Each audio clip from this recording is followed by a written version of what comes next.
nawala ang unang babaang fighter pilot instructor ng Czech Air Force. Pinabintangan ng paglalabas ng lihim ng militar at pinatalsik ng walang dangal. Sumakay siya sa eroplano patungong Pilipinas habang nagdadalang tao. Umaasa lamang sa maliit na silbato ng palayo na nakasabit sa kanyang lig. Bakit kaya ang piloto minsang nahawi sa kalawakan ng Praga ay napunta sa isang palayukan sa Pilipinas, bumabaksak sa harap ng isang pugon sa gitna ng lamig ng Disyembre? Saan naglaho ang amangang sanggol sa kanyang sinapupunan? At bakit kaya dinala ng isang dayuhang manugang na may ginintuang buhok sa mainit na sulok ng bahay ng kanyang biyenang Filipino? Bakit kaya ang babaeng nakatagal sa 15 atmosfera ng presyon sa paglipat ay napilitang mamasang ang tinapay? Ano ang dahilan kung bakit ang kamay na minsang humawa sa control stick ay ngayon naglulutong ng tinapay sa pugon? At ano ang kinahantungan ng tusong opisyal na nagtaksil sa kanya?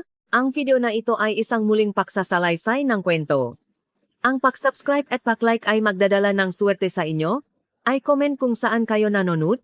Ako si Katerina. Sa tagsibol ng aking tunay na taon, ako ang unang babaeng fighter pilot instructor sa kasaysayan ng Czech Air Force. Tuwing umaga alas 5, mas maga ako sa mga trainee upang suriin ang eroplano sa runway.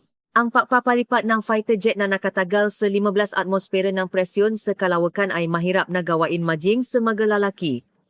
Ngunit nagawa ko ito. Nakuha ko ang perpektong marka sa spatial perception test at tinalo ang mga lalaking instructor sa physical fitness evaluation. Tinawag ako ng mga tao na ang pagmamalaki ng Czech Republic. Ngunit kapag lumabas ako sa cockpit, nalulungkot ako. Ang kamay na puro malamig na metal lang ang hinahawakan ay nangungulila sa mainit na bagay. Noong Abril 2024, habang bumibisita ako sa isang Culture and Arts Center, sa labas ng Praga para magtanggal ng stress, nakatakpo ako ng isang tadhana. May isang lalaki na gumagawa ng tradisyonal na palayo ng Pilipinas. Siya si Gino Navarro, 32 taong gulang, isang mapapalayo mula Tiwi, Albay.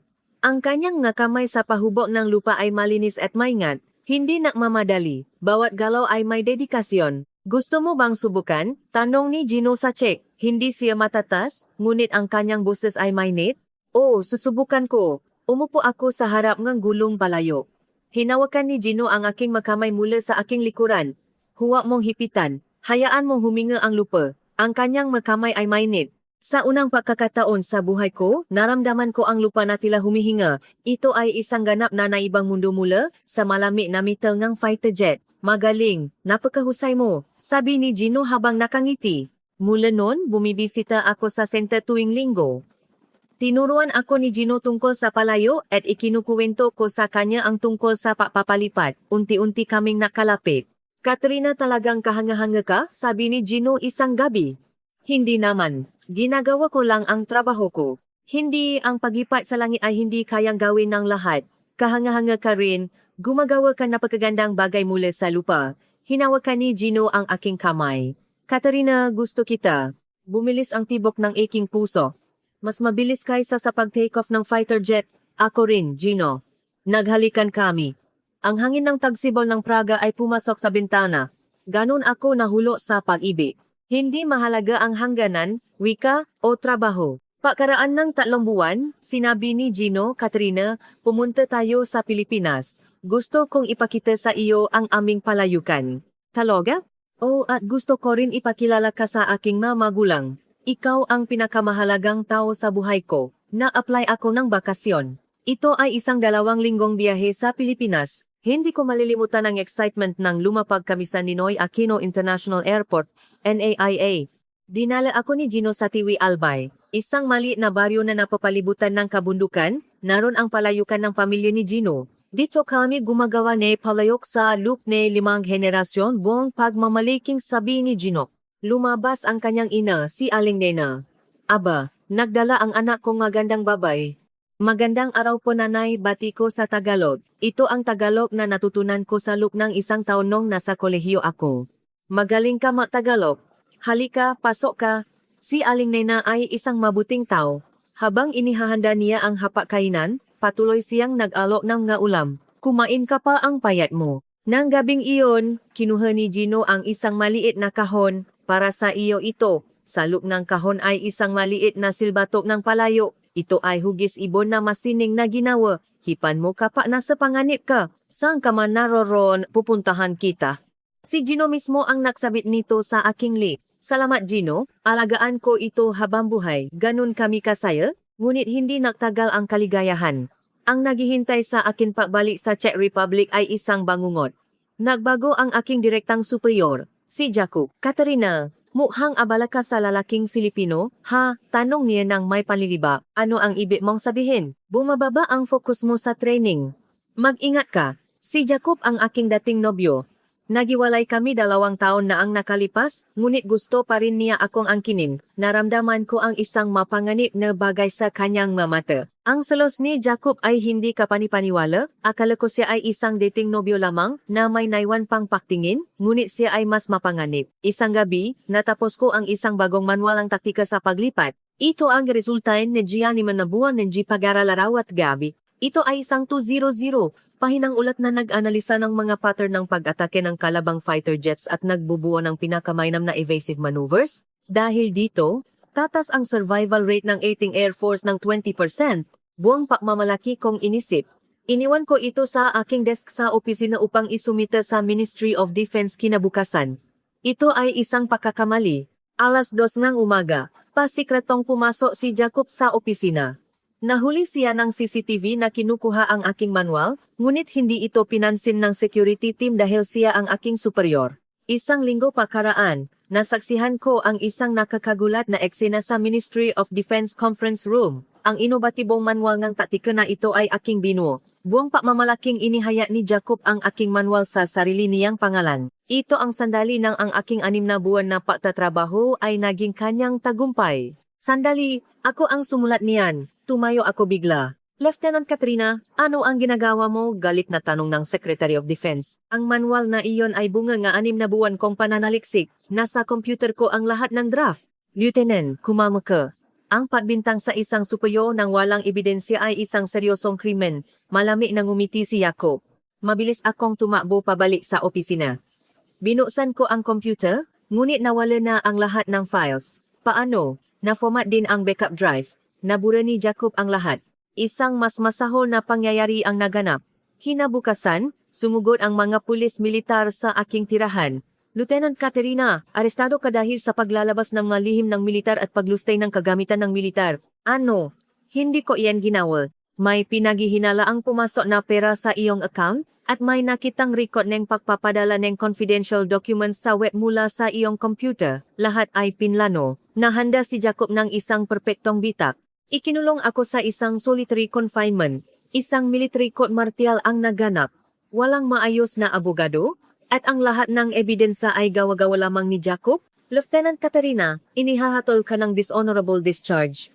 Alisin din ang iyong military pension at ipinagbabawal kang magtrabaho sa gobyerno sa loob ng 5 taon. Bumagsak ang hatol ng hukom. Bumagsak ako sa kinatatayuan ko. Ang lugar na pinrotektahan ko ng aking buhay sa loob ng 15 taon ay nawala sa isang gabi. Nang alisin ang aking rank insignia, lumapit si Jakub. Katrina, sayang. Kung hindi ka lang sana nakipagrelasyon sa lalaking Filipino, hindi sana ito nangyari. Ikaw ang may gawin ito. Bakit mo ito ginagawa? Bakit pa? Kung hindi ko makukuha, sisirain ko. Sana ay maging masaya ka sa Pilipinas. Ngumiti siya ng mapalinlang at tumalikod. Ikinuyom ko ang aking kamao. Nagising ang instinct ng fighter pilot.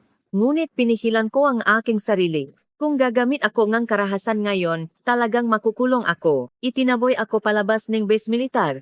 Wala akong mapuntahan. Bumalik ako sa aking maliit na apartment sa Praga. Sinubukan kong tawagan si Gino, ngunit hindi siya makontak. Hinarangan ni Jakub ang aking contact. Gino. Bumasa ako sa sahi at umiyak. Akala ko, tapos na ang lahat. Pagkaraan ng ilang araw, lumitaw ang kakaibang sintomas. Nahihilo ako at masakit ang dibdib.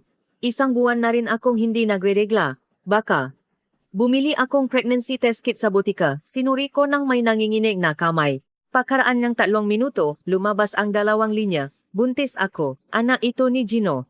Ano ang gagawin ko? Hinaplos ko ang aking tiyan. May lumalaking maliit na buhay. Nawala man ang lahat. Kailangan kong protektahan ang batang ito.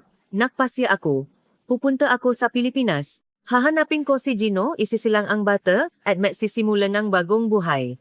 Ginugol ko ang lahat ng aking iPhone. Bumili ako ng tiket sa eroplano. Ito ay isang one-way tiket patungong Naya. Noong Oktubre 15, 2024, nakatayo ako sa Prague Airport.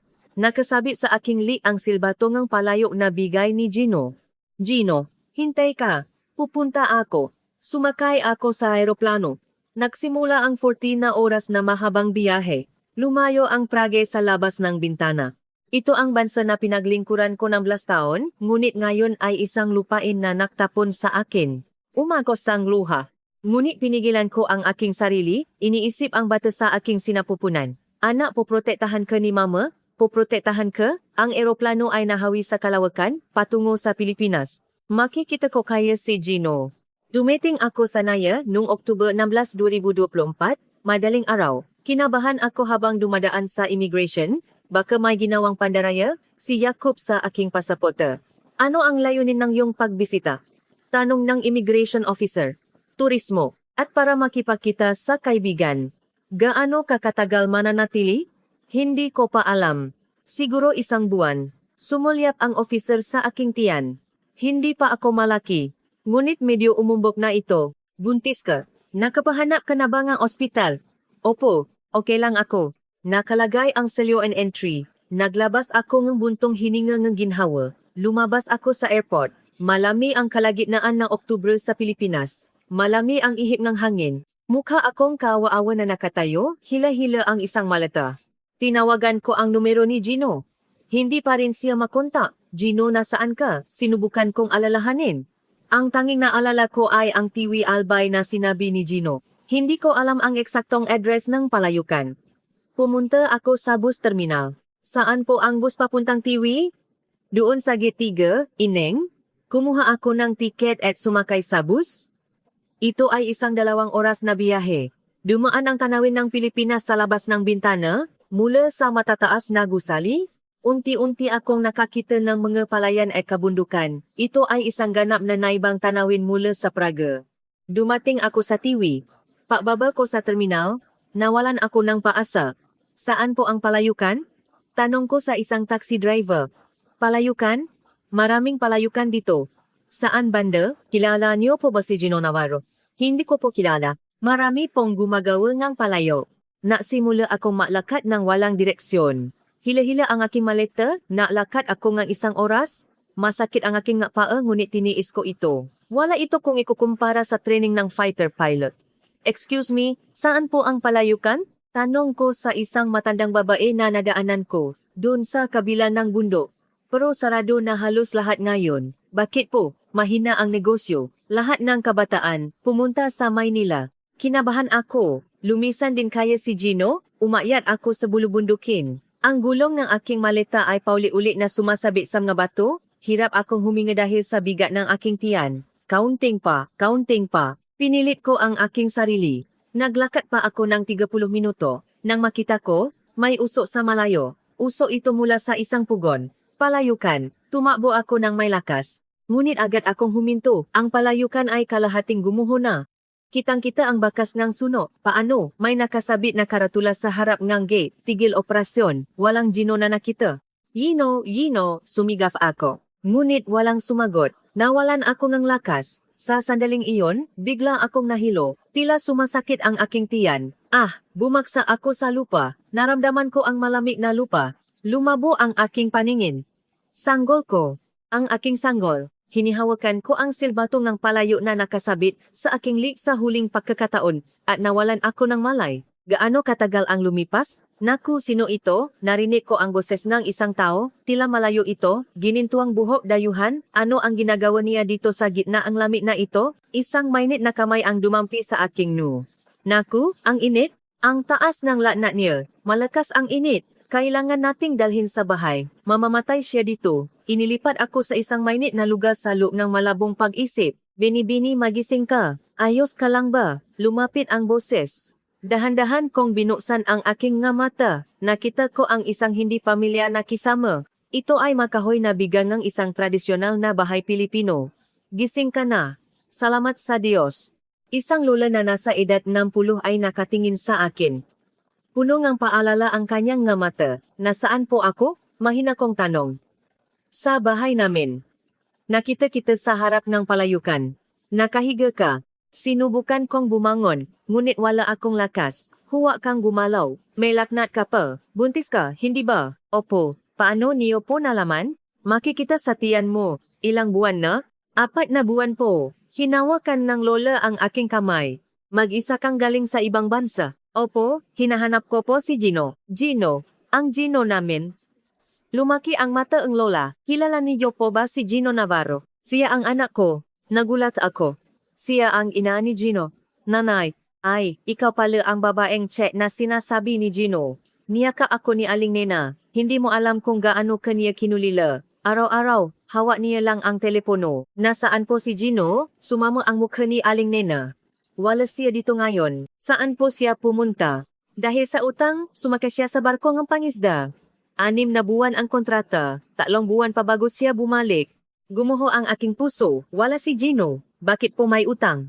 Nasuno ang palayukan. Sinuno ng masasamang tao. Dahil doon bumaksa din ang kanyang tatay. Umiyak si Aling Nena. Naintindihan ko na ang lahat. Kung bakit hindi makontak si Gino, kung bakit gumuho ang palayukan.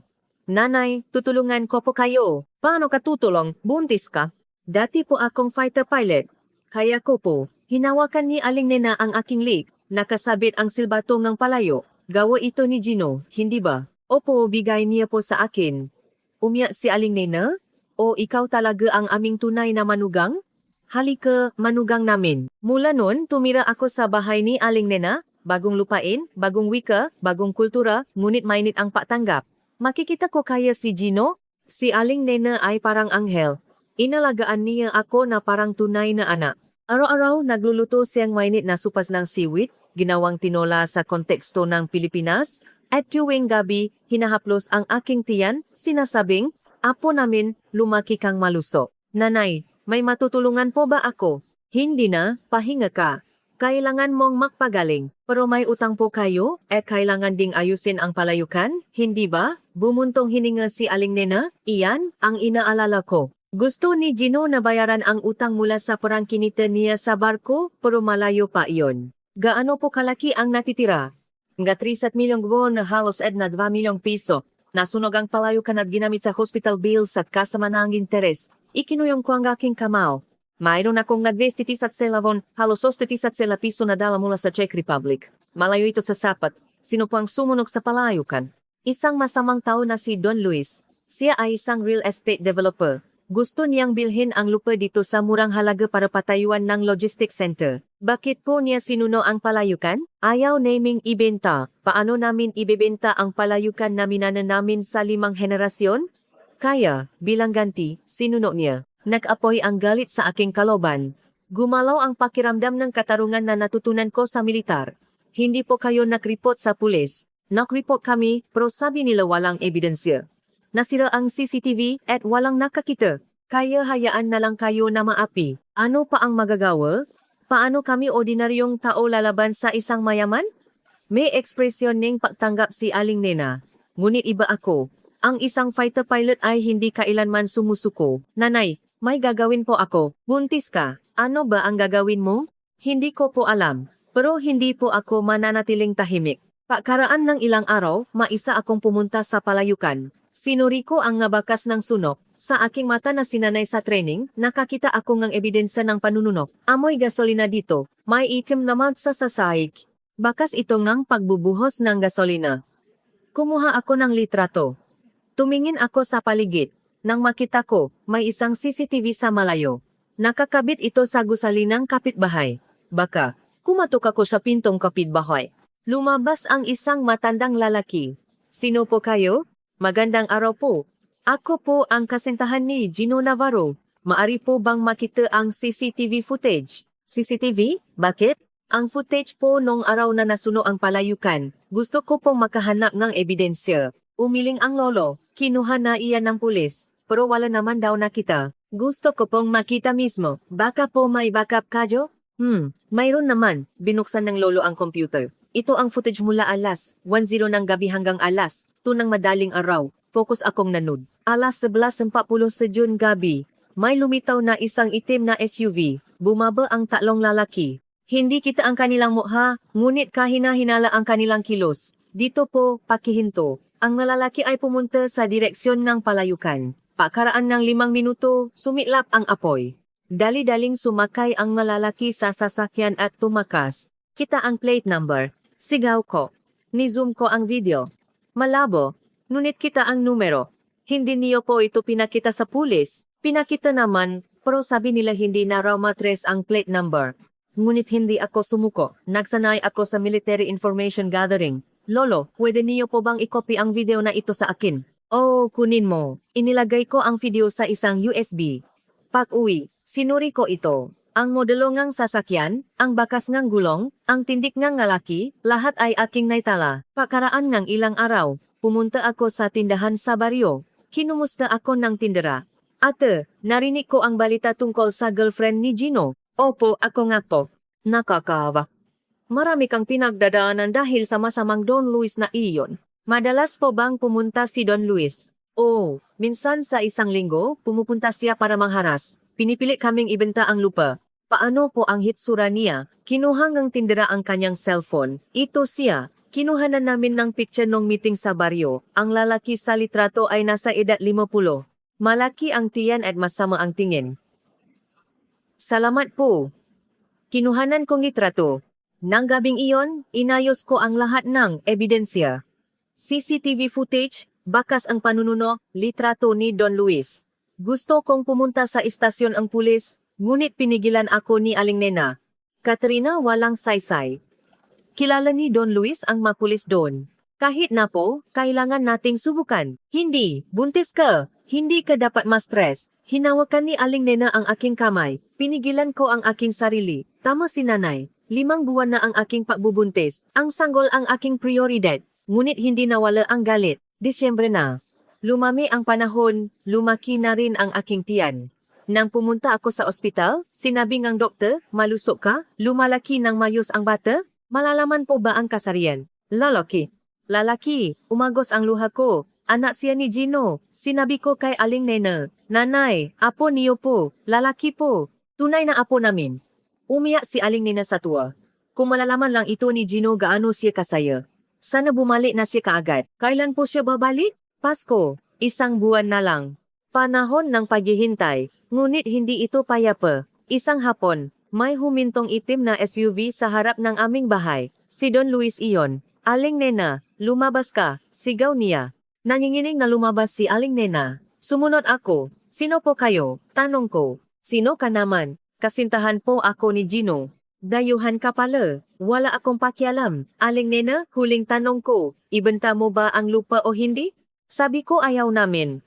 Sigaw ni Aling Nena. Sige, kung ganun, wala na tayong magagawa. Sumanya si Don Luis. 3 lalaki ang bumaba sa sasakyan. Mga malalaking hudlom sila. Simulan niyong sirain ang simbahan ng kanilang patay. Hindi. Tumakbo si Aling Nena, ngunit itinulak siya ng lalaki.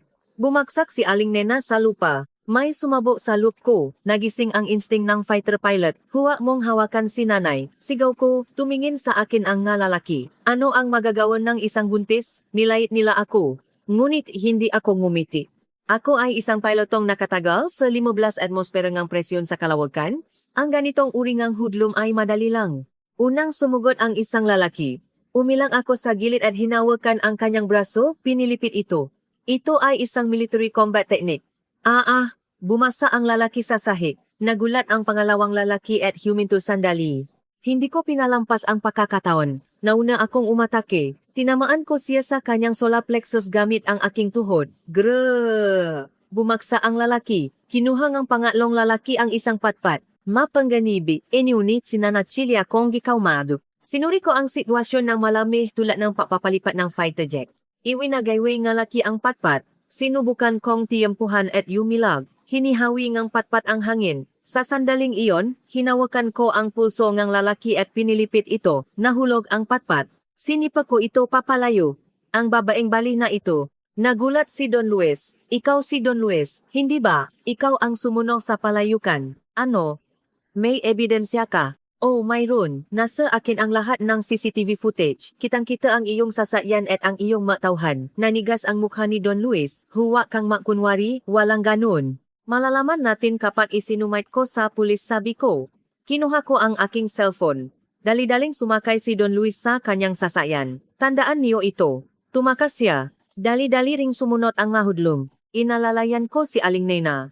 Nanay, ayos ka lang po ba? Katerina, kahanga-hanga ka. Ayos lang po ako. Nagsanay po ako. Kumalat ang balita sa baryo tungkol sa pangyayari ng araw na iyon. Isang buntis na dayuhan ang napabaksa sa tatlong hudlong maisa. Ang galing, parang pelikula. Pakaraan ng ilang araw, mas nakakagulat na bagay ang nangyari. Ang laban ng araw na iyon ay kinuhanan ng cellphone ng isang tao. In-upload ang video sa YouTube. Czech fighter pilot saves Filipino mother-in-law ang pamagat. Pumutok ang bilang ng views. 1 milyon, 2 milyon, 1 milyon. Aba, sumikat na ako. Nagulat si Aling Nena. Daksa ang komento. Ang galing talaga. Ito ang tunay na manugang. Hulihin si Don Luis. May tumawa mula sa media. Maari po ba kayong interviewin? Hindi po, hindi pa po pwede ngayon. Ngunit kumilos ang pulis. Dahil sa daksangang opinyon kang publiko, hindi na nila ito maaring balewalain. Don Luis, magpakita ka. Magsisimula na ang investigasyon. Ngunit si Don Luis ay naplano lamang kung paano makatakas. Kumuha ako ng abogado. Wala nang bisa ang lahat ng ebidensya ninyo. Kinabahan ako, hindi ko siya maaring palayain. Nanay, may gagawin po ako. Ano ang gagawin mo? Hindi ko po alam, pero hindi po ako mananatiling tahimik. Naisip ako ng ilang gabi. At pagkatapos ay may ideya akong naisip. Gagamitin ko ang aking espesyal na kakayahan. Ang isang fighter pilot ay may kakayahang pepektong kalkulahin ang magagalaw. Paano kung ilalapat ko iyon sa pagluluto? Naalala ko ang tradisyonal na tinapay nga Czech, ang tradelnik. Ito ay isang tinapay na inihandle sa pamamagitan ng pagbalot ng masa sa isang patpat at pagluluto sa ibabaw ng apoy. Nanay, pwede po bang gamitin ang apoy ng palayukan? Oh, pero bakit? Susubukan ko po gumawa ng tinapay. Natataka si Aling Nena, ngunit pumayak siya. Nakmasa ako ng harina. Binalot ko ang masa sa isang kahoy na patpat at inilagay ko ito sa tabi ng apoy ng palayukan. Ipinapaikot ko ito habang niluluto. Inalis ko ito sa perpektong tiempo. Nabuo ang ginintuang tinapay. Wow, mukhang masarap. Humanga si Aling Nena. Nanay, may muscovado sugar po ba kayo? Oh, gawa ko mismo. Pinahiran ko ng muscovado sugar at binudburan ng toasted coconut flakes. Kinagat ko. Masarap ang crispy texture ng Czech bread at ang tamis ng Filipino muscovado sugar ay perpektong naghalo. Nanay, susubukan po ba nating ibenta ito? Ibenta? Saan? Sa harap po ng palayukan. Maraming turista, hindi ba? Sige, subukan natin. Mula kinabukasan, nasimula kaming mabenta. Nalagay kaming ng tolda sa harap ng palayukan. Nalagay kaming ng karatulan na pinagulong na tinapay sa palayo. Sa simula, ilan lamang ang pumunta dahil sa kuryosidad. Ano po ito? Ito po ay tradisyonal na tinapay ng Czech, niluto sa apoy ng palayukan. Oh, nakakatuwa, isa po. Ang nakatikim ay humanga, ang galing, ang sarap talaga. Kailangan kong i-post ito sa Instagram. Nagsimula itong lumabas sa social media. Tinapay na gawa ng isang buntis na pilotong Czech. Dumaksa ang mga customer. Nakabenta kami ng 100-200 piraso araw-araw. Nagsimulang pumasok ang pera. Nanay, kumita po tayo ng 50,000 won, 2,000 piso. Ngayon, ang galing talaga. Pagkaraan ng isang linggo, kumita kami ng 200,000 won, 8,000 piso sa isang araw. Pagkaraan ng isang buwan, kalahati ng utang ang nabayaran. Katrina, henyo ka, masayang sabi ni Aling Nena. Ngunit hindi nanatiling tahimik si Don Luis. Isang araw may dumating na empleyado mula sa health center. May business permit po kayo? Wala pa po. Kung ganoon, tigil operasyon po kayo. Nasumbong pala si Don Luis, ngunit hindi ako sumuko. Kumuha na lang po tayo ng permit. Nahanda ako ng mapapeles, sumalalim ako sa sanitary training at pinabuti ang aming pasilidad. Sa loob ng isang linggo, nakuha ko ang permit. Legal na po ito. Ipinapatuloy namin ang aming negosyo. Mas dumami ang customer, dumating sila mula sa buong bansa. Dumating kami para kumain ng tinapay ng pilotong Czech. Ang palayukan ay naging isang hotspot, galit si Don Luis ngunit wala siyang magawa. Ang opinyon ng publiko ay nasa paniko. Disyembre na, malapit na ang Pasko, araw na ang pabalik ni Gino. Makakabalik kaya si Gino ng ligtas? Umagang ang bisperas ng Pasko, umulan ng niyebe. Tinapan ng puting niyebe ang palayukan. Ngayon ang dating ni Gino, tuwang-tuwa si Aling Nena. Anong oras po siya darating? Pasaping gabi, darating ang barko sa Legazpi Port. Kinabahan ako. Ito ay ang aming muling pakikita pakaraan na 6 na buwan. Ang aking tiyan ay napakalaki na. 1 buwan na lang bago ako manganak. Magugulat si Gino, sabi ni Aling Nena habang nakangiti. Kinakabahan din po ako. Makikilala pa kaya niya ako? Aba, siyempre, mas gumanda ka pa nga eh. Tumingin ako sa salamin, tumaba ako dahil sa pagbubuntis, ngunit mukha ako malusog. Mas masaya ang mukha ko kaysa nung nasa Czech Republic ako. Alas 6 ngong gabi, narinig ko ang tunog ng sasakyan. Bilis ang tibok na king puso. Bumukas ang pinto. Si Gino. Sa loob ng 6 na buwan, umitim siya dahil sa sikat ng araw, ngunit ang kanyang nga mata ay hindi nagbago. Nanay, nandito na po ako. Niyakap ni Gino si Aling Nena, at pagkatapos ay tumingin siya sa akin. Tila huminto ang oras. Katerina, hindi makapaniwala ang ekspresyon ni Gino. Gino, sumambulat ako sa iyak. Tumakbo si Gino at niyakap ako. Paano ka napunta dito? Paano? Hinahanap kita. Buntis ako. Anak natin ito. Lumuhod si Gino. Inilagay niya ang kanyang kamay sa aking tiyan. Anak ko. Ang anak ko. Umiyak si Gino. Ang isang matapang na lalaki ay umiyak na parang bata. Umiyak din ako. Umiyak din si Aling Nena sa labas. Ito ang sandali nang makasama ang pamilya. Patawad, Katrina, hindi kita nakontak. Ayos lang po, naintindihan ko po. Paano ka nakarating dito? Mag-isa? Opo, hinahanap ka, niyakap ako ni Gino ng mahigpit. Salamat, maraming salamat. Nang gabing iyon, nakwentuhan kami. Ang pinagdaanan ko, ang pinagdaanan ni Gino. Ginawa pala iyon ni Jacob. Nagalit si Gino. Ayos lang po. Tapos na ang lahat. Ano ang nangyari kay Don Luis? Hindi pa siya nahuhuli, pero malapit na siyang mahuli. Hinawakan ni Gino ang aking kamay. Katrina, magpakasal ka sa akin, ha? Formally, bago ipanganak ang ating anak, umiyak akong tumango. Opo, gagawin ko. Pagkaraan ng ilang araw, pumunta kami sa munisipyo. Napuno kami ng marriage registration form. Congratulations! Maasawa na po kayo, sabi ngang opisyal. Naging asawa na ako ng isang Filipino. Katerina Navarro, iyon ang aking bagong panggalan. Habang kami ay nagtatamasa ng aming bagong kasal, dumating ang isang krisis. Lumitaw muli si Don Luis. Ngayon, mas marami siyang kasamang hudlum. Ngayon, hindi ko na kayo patatawarin. Nagdala pa siya ng bulldozer. Nagsimula silang sirain ang palayukan. Hindi, sigaw ni Aling Nena. Tumakbo si Gino, ngunit hinarangan siya ng mahudlum. Hinawakan ko ang aking tiyan at nanot. 8 buwan na akong buntis. Hindi ako maaring lumaban. Nang dumating ang pulis, ano ang nangyayari dito? Nagulat si Don Luis. May natanggap kaming sumbong. Lahat, itaas ang kamay. Aba, alam niyo ba kung sino ako? Don Luis, arestado ka sa kasong panununog at karahasan. Kinalakat si Don Luis. Lahat ng hudlum ay inaresto. Sa huli, ang naebidensya na nakalap ko ang naging susi, na patong-patong ang CCTV footage at mga testimonya. Salamat, Katrina. Pumala pa ang ngataw sa baryo. Nakahinga ako ngang maluwag. Sa wakas, dumating na ang kapayapaan. Nang gabing iyon, biglang sumakit ang aking tiyan. Aray, bakit? Anong nangyari? Nagulat si Gino. Para akong nanganganak. Pumunta tayo sa ospital. Dali-dali kaming sumakay sa sasakyan. Humataw kami patungo sa ospital. Kaunting tis pa, Katrina. Dumating kami sa ospital. Sinuri ako ng doktor. Parang manganganak na kayo. Ngayon? Opo, mahanda na kayo. Pumasok kami sa delivery room. Hinawakan ni Gino ang aking kamay. Kaya mo iyan. Fighter pilot ka, hindi ba? Opo, kaya ko. Nagsimula ang pananakit ng panganganak. Mas masakit pa kaysa sa 15 atmosfera ng presyon. Ngunit tiniis ko ito. Kaya mo, inay. Sigaw ng doktor. Ah! Buong lakas akong umiri. Lumabas na. Narinig ko ang iyak ng sanggol. Uwa lalaki po. Congratulations. Ibinigay sa akin ng doktor ang sanggol. Maliit, pulang mukha, gumagalaw na kamay. Anak ko siya. Gino, anak natin. Oh, anak natin. Umiyak si Gino. Umiyak din ako. Umiyak din si Aling Nena sa labas. Ano kaya ang ipapangalan natin sa kanya? Tanong ni Gino. Ikaw ang magpangalan. Paano kung langit? Dahil siya ay isang himala na dumating sa lupain ng Pilipinas mula sa langit ng Czech Republic. Gusto ko, langit. Napagdesisyonan ang pangalan ng aming anak. Pagkaraan ng 1 linggo, lumabas ako sa ospital.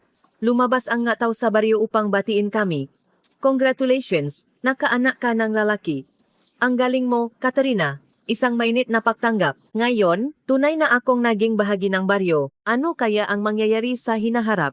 Lumaki na malusok si langit. Muling binuo namin ni Gino ang palayukan. Nabayaran na rin ang lahat ng utang at nakapagtayo kami ng bagong bahay. Patuloy na sikat ang pinagulong na tinapay sa palayo. Hindi nawawalan ng turista.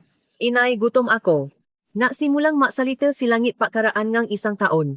Tagalog at Czech ang halo-halo niyang sinasalita. Sandali, bibigyan kita agad. Abot-abala ako.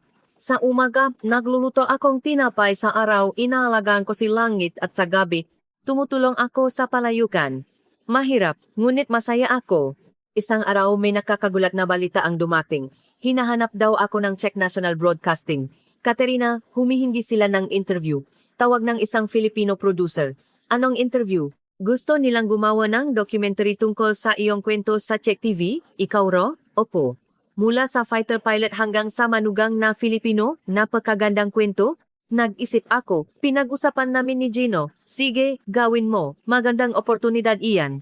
Talaga? Oo, ang kwento mo ay maring makbikhay na pakasa sa iba.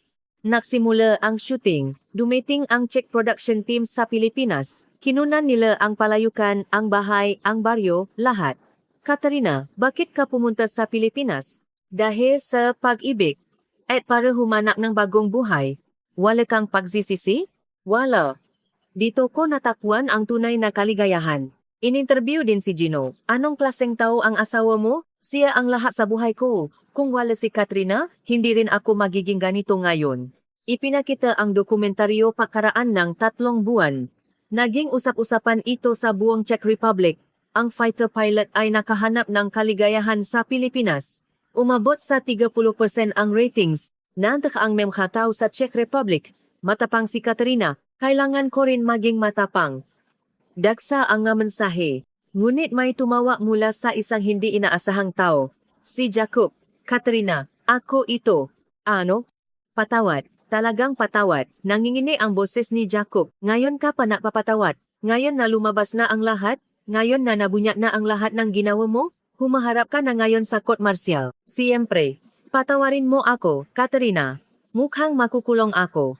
Ito ang iyong gani. Kailangan mong ganihin. Pinutol ko ang tawag. Wala akong naramdamang paghihiganti. Plain lang. Sino yon? Tanong ni Gino. Si Jacob. Humihinging tawad. Patatawarin mo ba? Hindi. Pero hindi ko rin siya kinamumuhian. Kalimutan ko na lang. Pinili naming tumingin sa hinaharap. Ang nakaraan ay nakaraan lamang. Pagkaraan ngang ilang buwan, may mas nakakagulat na pangyayari. May tumawa mula sa Philippine Department of Education. Katerina, pwede ka bang maging ambasador para sa multicultural education? Ambasador? Opo. Ang kwento mo ay nagbibigay ng pag-asa sa maraming multicultural families. Ikinagagala ko, nasimula ako sa aking mga aktibidad. Binibisita ko ang mga multicultural families sa buong bansa. Huwag kayong sumuko. Nagawa ko rin. Nakilala ko ang maraming Vietnamese wives, Filipino wives, Thai wives. Katerina, lumakas po kami dahil sa inyo. Kung kaya niyo po, kaya rin namin. Kaya nating lahat. Ang aking kwento ay inilathala bilang isang libro, mula langit hanggang lupa, isang piloto, isang manugang ang pamagat. Ito ay naging bestseller, daang-daang tao ang dumating sa book signing. Katerina, role model po kayo. Salamat po. Sana ay matupad din ang inyong nga pangarap. Isang babae ang umiyak habang nagsasalita. Galing po ako sa Vietnam. Ayaw po sa akin ng biyenan ko. Kailangan yan panahon. Ganoon din ako. Talaga po? Oo, ngunit maaari kang manalo sa pag-ibig. Tumango siya. Nakita ko ang pag-asa.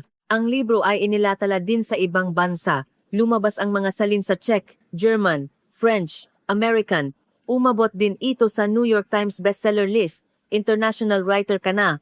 Buong pakmamalaki sa binino. Writer? Nakuwento lang ako. Kahit na, kahanga-hanga pa rin. Isang araw, may dumating na imbitasyon para sa isang TED Talk. Katerina, gusto ka naming magsalita? TED? Opo, ikuwento mo ang giyong gikwento sa buong mundo.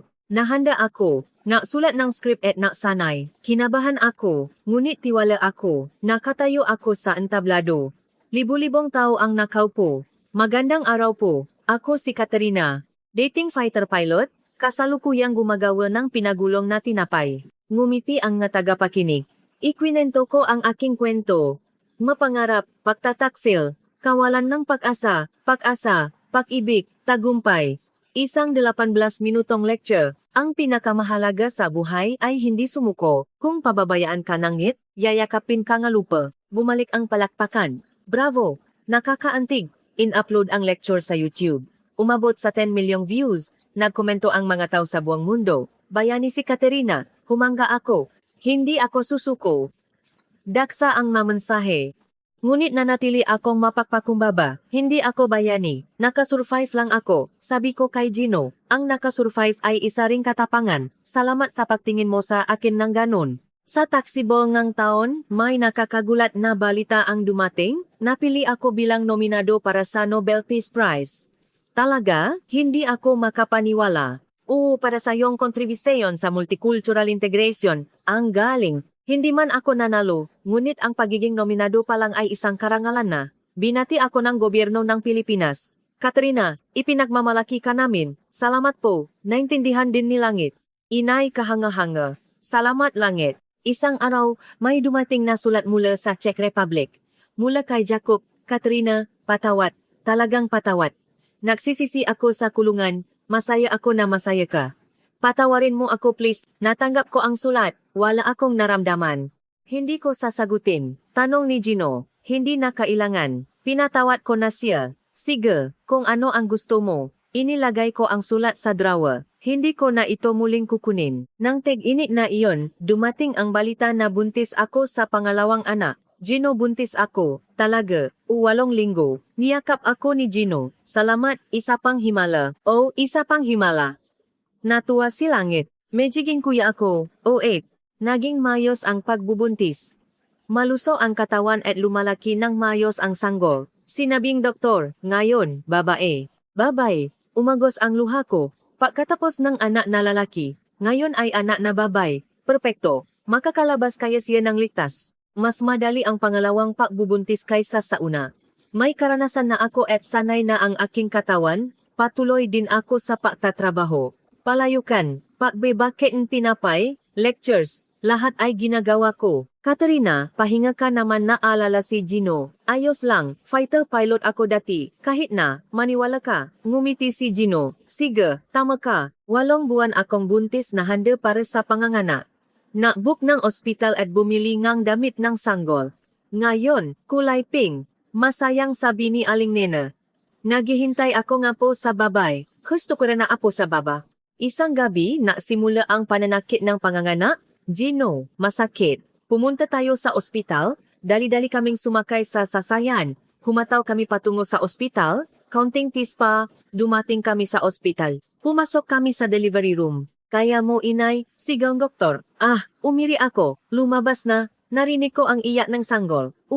Babay po. Congratulations. Niyakap ko ang maliit na sanggol. Magandang mukha, maliliit na kamay. Gino, anak natin. Anak natin. Umiyak si Gino, umiyak din ako. Luha ang kaligayahan. Ano kaya ang ipapangalan natin sa kanya? Paano kung bituin? Pagkatapos ng langit, ngayon ay bituin, gusto ko. Bituin. Napadesisyonan ang pangalan ng aming anak na babay. Pakaraan ngang 1 linggo, lumabas ako sa ospital, nakilala ni Langit ang kanyang kapatid. Inay, maliit si baby. Ganon din ikaw Langit, alagaan ko siya ng mabuti. Hinawakan ni Langit ang kamay ni Bituin, isang cute na makapatid. Binati kami ng gataw sa baryo, nakaanak ng babay. May anak ng lalaki at babay, pinagpalaka, isang mainit na pagtanggap. Nang taglagas na iyon, may isang malaking kaganapan. 10 anibersaryo ng palayukan. 10 taon na pala, labis akong naantik. Daang-daang bisita ang dumalo. Mga tao sa baryo, mga customer media, congratulations. Salamat po. Nasalita si Gino. 10 taon na ang nakalipas, ang palayukan na ito ay nasusuno. Ngunit binigyan ako ng buhay ni Katrina. Si Katrina ang aking anghel sa buhay. Pumala pa ang lahat. Ako na ang sumunod. 10 taon na ang nakalipas, nasa kawalan ako ng pag-asa. Ngunit binigyan ako ng buhay ng Pilipinas. Ang mainit na lupaing ito, ang mainit na kataong ito ang muling bumuhay sa akin. Salamat po. Umagos ang luha. Umiyak din ang bisita. Hiniwa namin ang cake at nag-wish. Sana ay manatili kaming masaya habang buhay. Pagkatapos ng kaganapan, nagpa-family picture kami. Gino, ako, Langit, Bituin, Aling Nena. 5 makakasama, nakangiti. 1, 2, 3. Kinunan ang litrato, isang pepektong sandali. Nang gabing iyon, sinabi ni Gino Caterina, malayo na ang narating natin. O talagang malayo. Masaya ako. Ako rin. Sa lahat ng tao sa mundo, niyakap namin ang isa-isa. Isang mainit na yakap. Tumakbo si langit at nakisama sa yakap. Tatlo kaming makakasama. Isang pepektong sandali. Naalala ko bigla ang Prague. Malamig na taglamig, malungkot na gabi. Ngunit hindi na ngayon. Mainit dito. May pamilya, may pag-ibig, may kaligayahan. Magpapatuloy kaya ang kaligayahang ito. Sa simula ng 2025, nagsimula ang isang bagong hamon. Nagbukas ako ng online shopping mall. Katerinas pinagulong na tinapay sa palayok ang panggalan. Nagsimula akong mag-deliver sa buong bansa. Umabot sa libu-libo ang orders. Nakabenta kami ng 1,000 sa isang araw. Gino, hindi na natin kaya. Kailangan natin kumuha ng empleyado. Kumuha ako ng 5 kabataan sa baryo. Nabigyan ng trabaho ang walang trabaho. Salamat po, boss. Boss, nagtatrabaho tayo ng makasama. Pinalaki namin ang pabrika.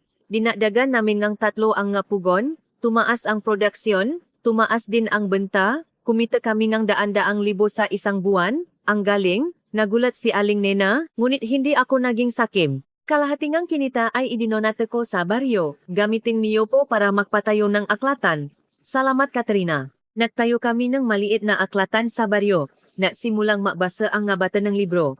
Ma'am, masarap po ang librong ito. O basahin mo ng basahin. Isang beses sa isang linggo, tinuturuan ko ang English ang bata. Hello, how are you? Hello, ginaya ng bata, tinuruan ko rin sila ng Czech.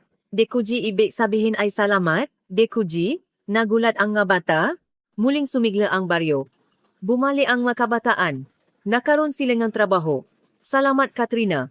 Hindi po, makasama po tayo. Isang araw, may tumawa mula sa gobyerno. Katrina, gustong makipagkita sa iyo en presidente. Presidente? Opo. Parangalan ka bilang isang dayuhan na nakapaamba sa ekonomiya ng Pilipinas. Pumunta ako sa Maynila. Pumasok ako sa Malacanang. Nakipagkamay sa akin ang presidente. Katrina, magandang araw po, isang karangalan po, Ginong Presidente. Ikaw ang pamamalaki ng Pilipinas. Ikaw ang huwaran ng mga imigrante. Natanggap ko ang Certificate of Commendation. Umagos ang luha. 5 taon na ang nakalipas, nang itaboy ako mula sa Czech Republic, hindi ko ito inakala. Pagkatapos ng seremonya, tinawagan ako ni Gino. Kumusta? Parang panaginip. Ipinagmamalaki kita, Katrina. Ikaw din. Pabalik sa bahay, naisip ako.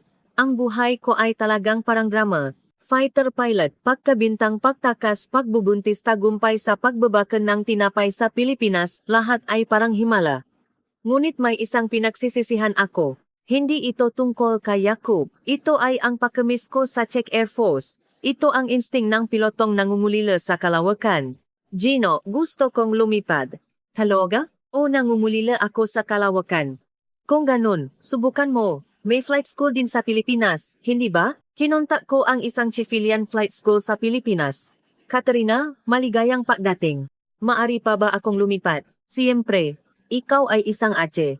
Nagsimula ako sa training, isang maliit na eroplano lang ito, ngunit excited ako, tumakbo ako sa runway, umangat ang eroplano, 5 taon na ako hindi nakakalipat, bumukas ang kalawakan, umakyat ako sa itaas ng mag-uulap, ito ang pakiramdam. Ito, nanginginig ang aking mga kamay sa control stick. Nanginginig sa tuwa. Tumingin ako sa ibaba. Nakita ko ang tiwi. Sa malayo, nakita ko ang palayukan. Iyon ang aking tahanan. Noong ako ay isang fighter pilot, wala akong tahanan. Ang langit lamang ang aking tahanan. Ngunit ngayon ay iba na, may tahanan ako sa lupa. Naghihintay ang aking pamilya. Lumapa ako. Nakatayo si Gino at langit sa runway. Inay, ikinawi ni langit ang kanyang kamay. Inay, ang galing mo. Tumakbo ako at niyakap sila. Si Inay ay isang piloto. Oh, ang pinakamahusay na piloto si Inay, sabi ni Gino habang nakangiti. Nang gabing iyon, dumating ang balita. Si Jakub ay hinatulan ng 10 taon sa military court martial. Lahat ng kanyang paglustay at pandaraya ay nabunyag. Katrina, narinig mo ba ang balita tungkol kay Jakub? Tumawa ang kaibigan ko sa Czech. Oo, narinig ko. Kumusta ang pakiramdam mo? Ayos lang, plain lang. Hindi ka ba nahihiganti? Ano ang pahihiganti? Wala akong oras para mahiganti. Abo-abala ako sa pagiging masaya. Ngumiti ang kaibigan ko. Talagang lumakas ka. Oh, ang Pilipinas ang napalakas sa akin. Pinutol ko ang tawag at tumingin sa labas ng bintana. Ang nga bituin ay naniningning. Si Jacob ay nasa malamig na kulungan. Ngunit ako ay nasa mainit na tahanan. Iyon ang pinakamalaking paghihiganti. Ang mabuhay ng masaya. Iyon ang pinakamahusay na paghihiganti. Ano kaya ang naghihintay sa hinaharap? Sa taglagas ng 2025 dumating ang isa pang pagkakataon. May tumawag mula sa Philippine Air Force. Katerina, mari ka bang magbigay ng lecture sa aming air group? Lecture? Opo. Kailangan ng inspirasyon ng aming nga piloto. Ikuwento mo ang iyong kwento. Ikinakakalak ko. Pumunta ako sa Philippine Air Force Base. Dandang piloto ang naktipon. Makandang araw po. Ako si Katerina, dating pilot na Czech Air Force. Pumutok ang palakpakan. Ikwinento ko ang aking kwento. Pangarap, pagtataksil, kawalan ng pag-asa, pag-ibig, lahat ay toto kong sinabi. Huwag kayong sumuko. Kung pababayaan kayo ng langit, yayakapin kayo ng lupa. Umiya ang nga piloto. Nakakaantik, lumakas din ako.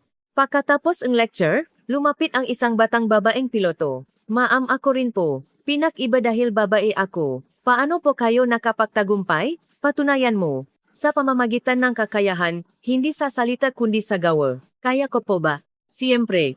Nagawa ko rin, hindi ba? Umiyak siyang yumukot. Salamat po. Hindi po ako susuko.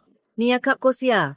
Nakita ko ang aking sarili sa nakaraan. Pabalik sa bahay, tinawagan ako ni Gino. Kumusta? Mabuti, may saysay. Talagang kahanga-hanga ka, ikaw din. Sa taglamit na iyon pumasok si Langit sa kindergarten.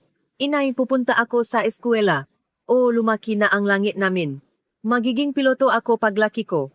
O, tuturuan kita, inay. Si Langit ay matalino. Natuto siyang Tagalog, Czech, at English ng sabay-sabay. Inay, gutom ako. Sige. Halo-halo ang kanyang sinasabi, ngunit cute ito. Isang araw, may isang espesyal na bisita ang dumating. Ang commander ng Czech Air Force. Katrina, matagal na tayong hindi nakita. Commander. Naku, pasensya na po. Hindi ko po inimbestigahan ng maayos nun. Ayos lang po. Nakaraan na po iyon. Si Jacob ay nasa kulungan. Gusto ka raw niyang humingi ng tawad. Hindi na po kailangan. Pinatawad ko na po siya. Nagulat ang commander. Pinatawad mo na. Oh, sayang lang ang oras kung kinamumuhian. Mas mahalaga sa akin ang mabuhay ng masaya. Talagang naging mature ka. Ang Pilipinas ang nagpalaki sa akin. Ngumiti ang commander. Wala kang balak bumalik sa Czech? Hindi po. Dito na po ang tahanan ko. Okay, pero welcome ka anytime. Nagpapasalamat ako, ngunit tumanggi. Ang aking lugar ay nasa Pilipinas na. Sa pagtatapos ng 2025, dumating ang isang nakakagulat na alok. Inirekomenda ng gobyerno ng Pilipinas ang aking naturalization. Katrina, gusto mo bang kumuha ng Philippine citizenship? Citizenship? Opo, parang Filipino ka na rin. Nag-isip ako.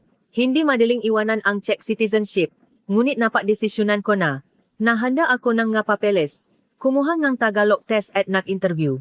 Ano ang magandang bagay sa Pilipinas? Ang makataw po.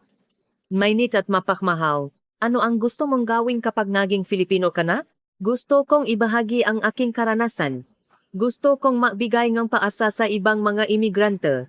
Pumasa ako. Nakuha ko ang naturalization permit. Nagkaroon ng oath-taking ceremony. Bilang isang mamamayan ng Republika ng Pilipinas, nanumpa ako. Umagos ang luha. Ngayon tunay na akong Filipino. Ngumiti si Gino sa tabi ko. Congratulations, Katerina. Salamat, mahal ko, pumalakpak din si Langit. Inay, totong Filipino ka na. O Filipino na si Inay. Umiyak si Aling Nena. Salamat sa pagiging bahagi ng aming pamilya. Ako po ang mas nagpapasalamat, nanay. Nang gabing iyon tiningnan ko ang aking citizenship, Katerina. Nakasulat ang aking pangalan sa Tagalog, kakaiba. 5 taon na ang nakalipas, hindi ko ito inakala. Umulan ng niebe sa labas ng bintana. Tinakpan ng puting niebe ang palayukan. Ang ganda, sabi ni Gino. Oh, masaya talaga. Labis-labis, niyakap namin ang isa-isa, isang mainit na yakap. Tumakbo si Langit at nakisama, 3 kaming magkakasama, isang perpektong sandali. Naalala ko bigla ang Prague. Malamig na taglamig. Malungkot na gabi. Ngunit hindi na ngayon. May nit dito.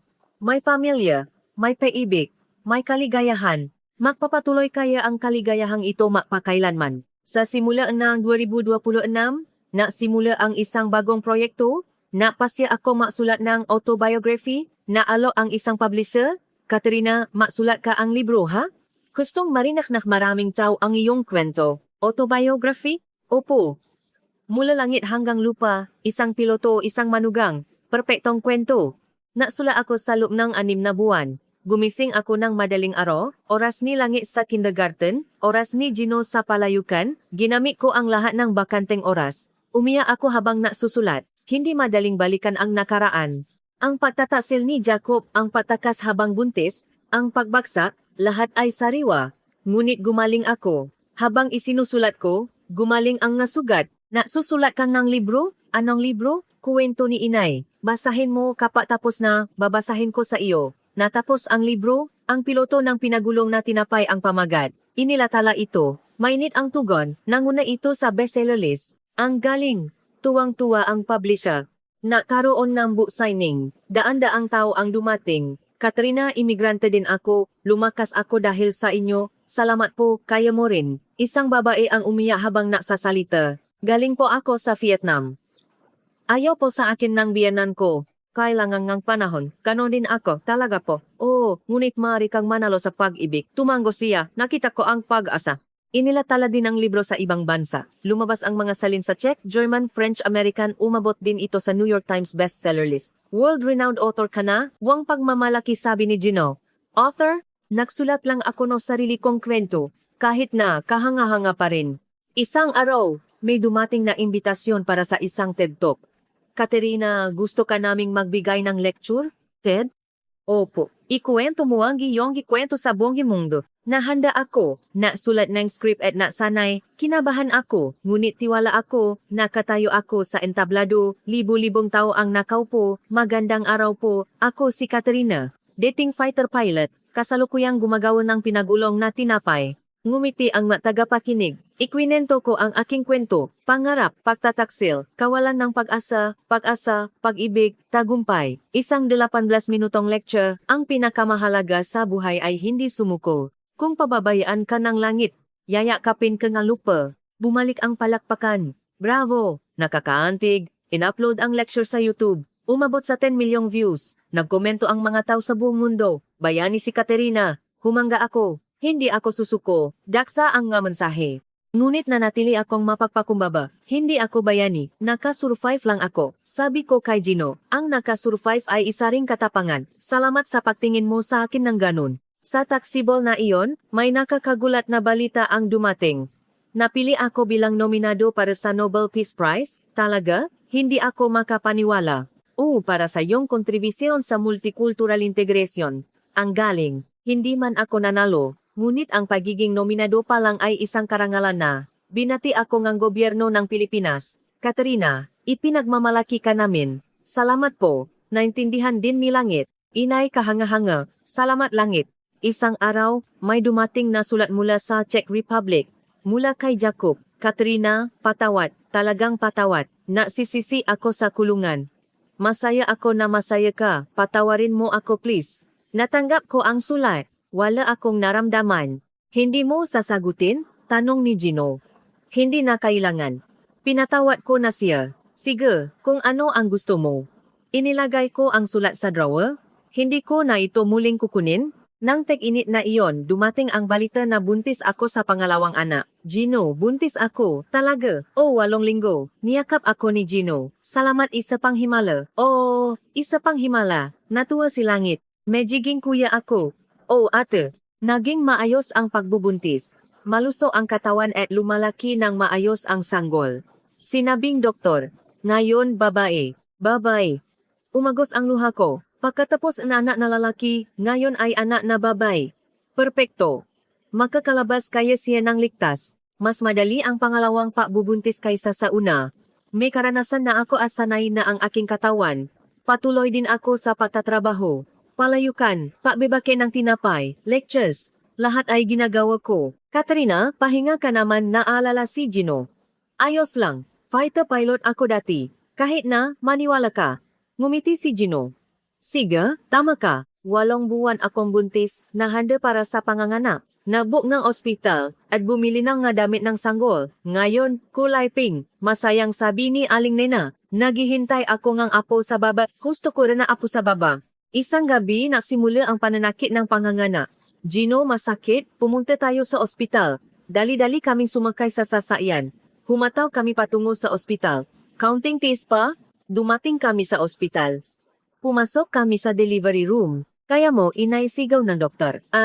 Umiri ako. Lumabas na, narinig ko ang iyak ng sanggol. Babay po, congratulations. Niyakap ko ang maliit na sanggol. Magandang mukha, maliliit na kamay. Gino, anak natin. Oh, anak natin. Umiyak si Gino. Umiyak din ako. Luhang kaligayahan. Ano kaya ang ipapangalan natin sa kanya? Paano kung bituin? Pagkatapos ng langit, ngayon ay bituin. Gusto ko, bituin. Napagdesisyonan ang pangalan ng aming anak na babae. Pagkaraan ng 1 linggo lumabas ako sa ospital. Nakilala ni Langit ang kanyang kapatid. Inay, maliit si baby, ganun din ikaw, Langit. Alagaan ko siya ng mabuti. Hinawakan ni Langit ang kamay ni Bituin, isang cute na magkapatid. Binati kami ng gataw sa baryo, na kaanak ng babay. May anak ng lalaki at babay. Pinagpalaka, isang mainit na pagtanggap. Nang taglagas na iyon may isang malaking kaganapan. 10 anibersaryo ng palayukan. 10 taon na pala. Labis akong naantik. Daang-daang bisita ang dumalo. Mga tao sa baryo, mga customer, media. Congratulations, salamat po. Nasalita si Gino. 10 taon na ang nakalipas, ang palayukan na ito ay nasusuno. Ngunit binigyan ako ng buhay ni Katrina. Si Katrina ang aking anghel sa buhay, pumala pa ang lahat. Ako na ang sumunod. 10 taon na ang nakalipas, nasa kawalan ako ng paasa. Ngunit binigyan ako ng buhay ng Pilipinas. Ang mainit na lupaing ito, ang mainit ng gataong ito ang muling bumuhay sa akin. Salamat po, umakos ang luha. Umiyak din ang bisita, hiniwa namin ang cake at nag-wish. Sana ay manatili kaming masaya habang buhay. Pagkatapos ng kaganapan, nakpa-family picture kami. Gino, ako, Langit, Bituin, Aling Nena. 5 makakasama, nakangiti. 1, 2, 3. Kinunan ang litrato. Isang papetong sandali.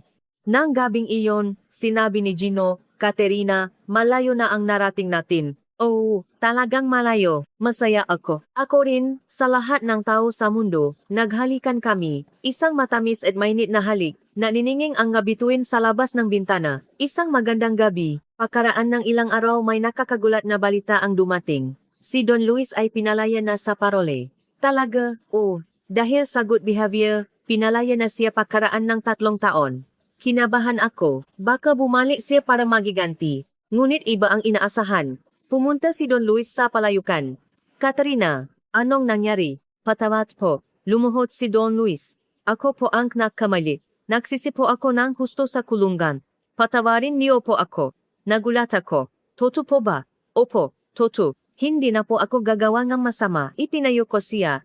Tumayo ka. Pinatawad ko na. Talaga po? Oo, sayang lang ang oras kong kinamumuhian. Umiyak si Don Luis. Salamat po. Maraming salamat po. Umalis siya. Hindi na siya muling nagpakita. Talagang pinatawad mo. Tanong ni Gino. Oo, para maging payapa ako. Talagang kahanga-hanga ka.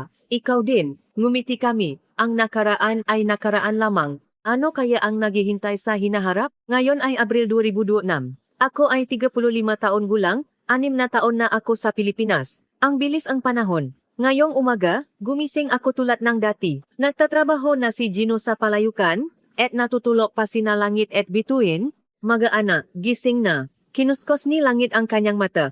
Pupunta na sa kindergarten. Okay, nahanda ako ng almusal. Kanin, sabaw, ulam, simple ngunit may pagmamahal. Masarap, masayang kumain si Langit. Masarap din kumain si Bituin ng lugaw. Masarap kumain si Bituin namin. Ngumiti si Aling Nena. Pagkatapos kumain ng almusal, hinatid ko sila sa bus ng kindergarten. Babus, mag-ingat kayo. Ikinawi ni Langit ang kanyang kamay. Pumunta ako sa palayukan. Nagsimula akong makbabaka ng tinapay. Magmasa, magluto sa apoy, magpahit ng muscovado sugar, pamilyar na maggalaw. dumating ang nga customer. Katrina, halika, masarap din ang tinapay ngayon. Salamat po, buong araw akong abala. Nagbabak, nag-serve ng customer, nag-aalaga ng mga bata. Ngunit masaya ako. Sa gabi, natipon ang pamilya, umupo kami sa hapag-kainan at kumain. Ano ang ginawa mo ngayon? Tanong ni Gino. Nakabenta ako ng 300 tinapay. Ang galing? Bukas, mas marami pa akong ibebenta. Ngumiti kami. Gumagapang si Bituin. Tatay, hinahanap ni Bituin si tatay. Niyakap ni Gino si Bituin. Isang masayang gabi. Sa gabi, pinatulog ko ang nga bata. Inay, makuwento ka. Anong kwento? Yung kwento po ni inay na lumipat sa eroplano. Sige, ikukuwento ko. Kinwento ko ang nga lumang kwento. Ang kwento ng paglipat sa kalawakan noong ako ay isang fighter pilot. Wow, inay, ang galing mo. Salamat langit. Nakatulog si langit. Nakatulog din si Bituin. Umupo kami ni Gino sa sala. Pagod ka, medyo, pero ayos lang. Pinahirapan mo. Ikaw din. Magkahawak kamay kaming umupo. Tahimik at comfortable, Katrina. Masaya ako sa lahat ng tao sa mundo. Ikaw din. Nabago ang buhay ko nang makilala kita. Ako rin. Niyakap ako ni Gino, isang mainit na yakap, tumingin ako sa labas ng bintana. Ang nga Bituin ay nagniningning. Parehong nga Bituin na nakikita ko sa Praga, ngunit iba ang kahulugan. Ngayon, ang nga Bituin na ito ay nagbibigay liwanag sa aking pamilya. Naalala ko nung sumakay ako sa eroplano patungong Pilipinas 6 na taon na ang nakalipas, sa kawalan ng pag-asa. Akala ko nawala na ang lahat, ngunit hindi. Sa halip, nakuha ko ang lahat. Pag-ibig, pamilya, kaligayahan, pangarap. Mas marami akong nakuha kaysa nung ako ay isang Czech Air Force pilot. Ano ang tunay na tagumpay? Mataas na posisyon? Maraming pera? Karangalan? Hindi. Ang tunay na tagumpay ay ang makasama ang mahal mo sa buhay, ang mabuhay ng may pasasalamat araw-araw. Natutunan ko iyan sa Pilipinas, sa mainit na lupaing ito. Patuloy akong maninirahan dito. Alagaan ang mga anak ko, magbebek ng tinapay, poprotektahan ang palayukan. Mamumuhay ako ng simple, dahil iyon ang aking pangarap at ang aking kaligayahan. Nadadaan ka ba rin sa mahirap na panahon? Gusto mo bang sumuko? Huwag kang sumuko. Kung pababayaan kang langit, yayakapin kang lupa. Tulad ko, ang nga himala ay dumarating sa hindi inaasahang lugar. Ang mahalaga ay hindi sumuko. Huwag matakot sa bagong simula. Nagawa ko iyan at natapuan ko ang kaligayahan. Kaya mo rin. Ngayong gabi, matutulog ako ng may pasasalamat. Dahil nasa tabi ko si Gino, at nasa kabilang silid sina Langit at Bituin, ito ang lahat para sa akin. At ito ay sapat na. Ang kwento ni Katrina ay hindi natatapos dito. Araw-araw, nagsisimula ang bagong kwento. Ngunit isang bagay ang sigurado. Ang kwentong iyon ay puno ng paibig, at ang background ng pag-ibig na iyon ay palaging dito, sa Pilipinas. Salamat Pilipinas!